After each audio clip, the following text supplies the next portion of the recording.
hearing aloud bangs. We're interrupting that to take you live to Melbourne now, where the Shadow Minister for Home Affairs, James Paterson, is speaking. The Prime Minister, Anthony Albanese, has some very serious questions to answer about the failure of his government to tackle anti-Semitism and to confront extremism. The first question the Prime Minister has to answer today is why has he and his government so far refused to categorise this act as an act of terrorism? Certainly the Australian Jewish community feels like this was an act of terrorism. They feel terrorised. They feel like this was an act of terror. And it is very difficult to understand what else we should call two men in the middle of the night seeking to set on fire a synagogue while there were Jews praying inside as anything other than an act of terrorism. But if the Prime Minister is in possession of information that leads him to a different conclusion, then he should stand up today and he should explain why he thinks this is not an act of terror. Number two, the Prime Minister must explain whether or not the National Security Committee of Cabinet has been convened to discuss this crisis, because it would be utterly routine and appropriate for the NSC to be convened. The sad truth is that the two alleged arsonists behind this attack are still at large, and there is a grave risk of others engaging in copycat attacks.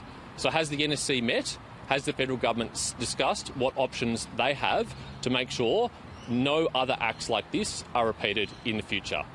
Number three, Anthony Albanese has to explain why the Prime Minister and his government has refused a request by the Leader of the Opposition for a briefing from the AFP. The Prime Minister himself has said he was briefed by the AFP, and when there is a serious national security incident like this, the normal course of events is the opposition is provided with a briefing.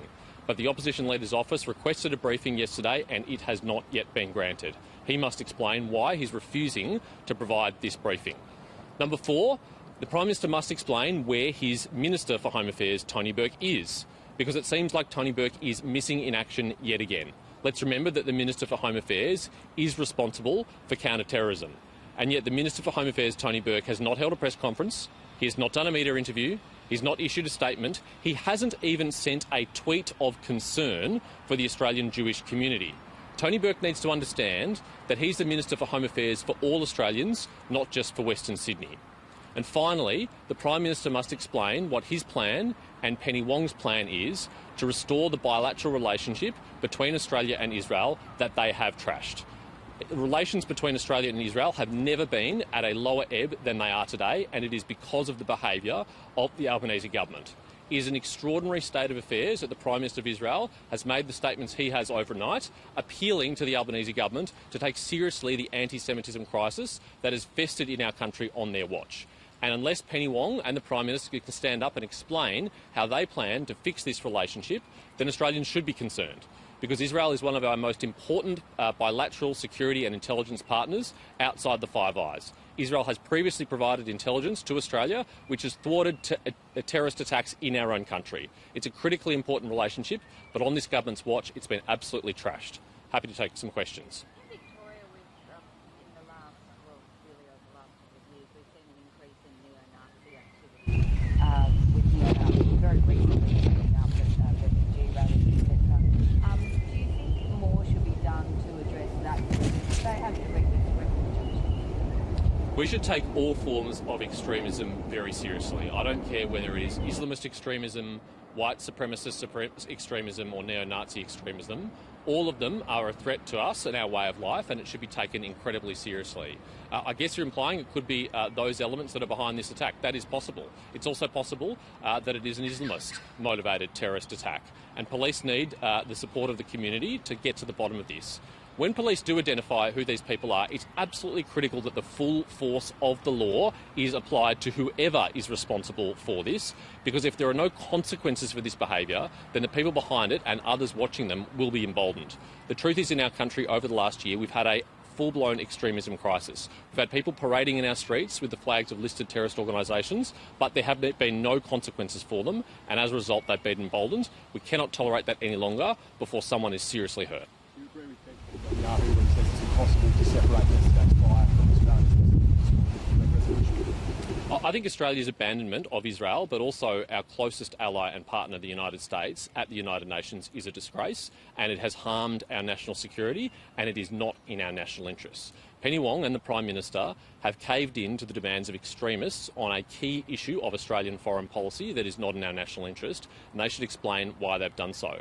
The unfortunate thing about their decision to cave in here is that they have given encouragement to extremists. Extremists feel like they're having wins, they're impacting Labor policy, they're impacting Australia's foreign policy, and I think that has emboldened them alongside the weakness and impotence of the Prime Minister in ensuring there are consequences for the unlawful behaviour we've seen in our country over the last year. Push for a security briefing? Yes, it is utterly astonishing to me that the Prime Minister has not provided a security briefing to the opposition. It is utterly routine in a national security crisis to provide briefings to the opposition. Frankly, events much less serious than this have allowed briefings to occur, and so the Prime Minister must explain why he doesn't think it's appropriate in this instance. Should synagogues and other places of worship be given extra security and resources in following this fire? Yes, it's absolutely essential, particularly in the immediate aftermath of this incident, while the alleged arsonists are still at large and while others may be contemplating copycat attacks, that police provide security and assistance to synagogues and other places of worship that could be targeted. The worst thing that would happen is if this is repeated, if another synagogue or another place of worship of any faith is targeted. And so we must ensure that security is provided on an immediate basis to these venues. On the medium and longer term, we have to make sure that we have sufficient security around all these premises. They need to be hardened to make sure that they are no longer vulnerable to attacks like this. In government, the Coalition generously funded CCTV cameras and other security measures to protect these facilities, and this government needs to do more to make sure that they are safe and secure. Should that security be carried out by federal authorities, or would you call the states to come into play? I think there's a shared responsibility here. Firstly, it has traditionally been the role of the federal government funding security for places of worship, and we did so when we were in government. But secondly, of course, Victoria Police has most of the resources on the ground that they can deploy quickly. I hope they are working very closely through the Joint Counter-Terrorism Centres, which includes the Federal Police, Victoria Police and also ASIO. But at this stage, we don't know what, if anything, those joint counter-terrorism teams are doing to get on top of this threat. State government will be doing more about the Jewish community being safe. $100,000 yesterday was $1 million in security payments for civilians yesterday. They do any more than that. Well, $100,000 is a nice gesture, but frankly, if you've seen the damage to the synagogue, it's going to cost a lot more than that to repair it. And actually what the Jewish community has been asking for over a year is for the state government and also the federal government just to enforce the law. There are laws on the books which make it a crime to display a symbol or a logo of a listed terrorist organisation.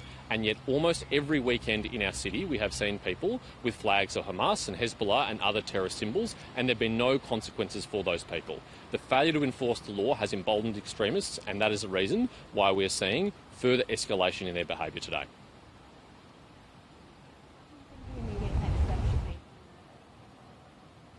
I think the most immediate next step is to make sure we have security at these venues. The second most important thing is that the Prime Minister needs to actually stand up and show the leadership that he has failed to over the last year.